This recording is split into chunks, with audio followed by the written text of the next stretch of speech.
S ವೀಕ್ಷಕರೇ, ತಾವು ಗಮನಿಸ್ತಾ ಇರಬಹುದು ಮೂರು ಆನೆಗಳ ಒಂದು ಚಿತ್ರ. ಶ್ರೀರಾಮ, ಮಾಸ್ತಿ ಮತ್ತೆ ಬಬ್ರುವಾಹನ. ಈ ಮೂರು ಆನೆಗಳು ಕೂಡ ಜನರಿಗೆ ತುಂಬಾನೇ ಇಷ್ಟ. ಎಸ್ಪೆಷಲಿ ಬಬ್ರುವಾಹನ ಜೊತೆಗೆ ಮಾಸ್ತಿಗೂ ಕೂಡ ಅಷ್ಟೇ ತುಂಬಾನೇ ಫ್ಯಾನ್ ಫಾಲೋವಿಂಗ್ ಕ್ರೇಜ್ ಇದೆ.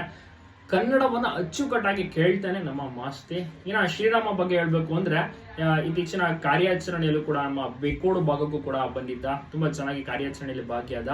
ಮತ್ತೆ ಮೈಸೂರು ದಸರಾ ಒಂದು ಸತಿನ ಭಾಗಿಯಾಗಿದ್ದಂತೆ.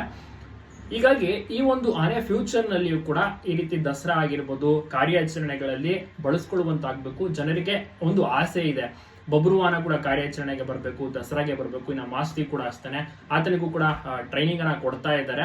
ಇನ್ನ ಶ್ರೀರಾಮನಿಗೂ ಕೂಡ ಅಷ್ಟೇ. ಶ್ರೀರಾಮನ ನೀವು ಗಮನಿಸಿದ್ರೆ ಸಖತ್ತಾಗಿರುವಂತಹ ದಂತ ತುಂಬಾ ಚೆನ್ನಾಗಿದೆ, ಮುಖಲಕ್ಷಣವೂ ಕೂಡ ಅಷ್ಟೇ. ಸೊ ಹೀಗಾಗಿ ಈ ಒಂದು ಆನೆಗೂ ಕೂಡ ನೆಕ್ಸ್ಟ್ ಫ್ಯೂಚರ್ ನಲ್ಲಿ ದಸರಾಗೆ ಭಾಗಿಯಾಗುವಂತ ಒಂದು ಅವಕಾಶ ಸಿಗ್ಬೇಕು. ಮತ್ತೆ ಕಾರ್ಯಾಚರಣೆಗೆ ಎಂದಿನಂತೆ ಆತನನ್ನು ಕೂಡ ಬಳಸ್ಕೋತಾ ಇದ್ದಾರೆ.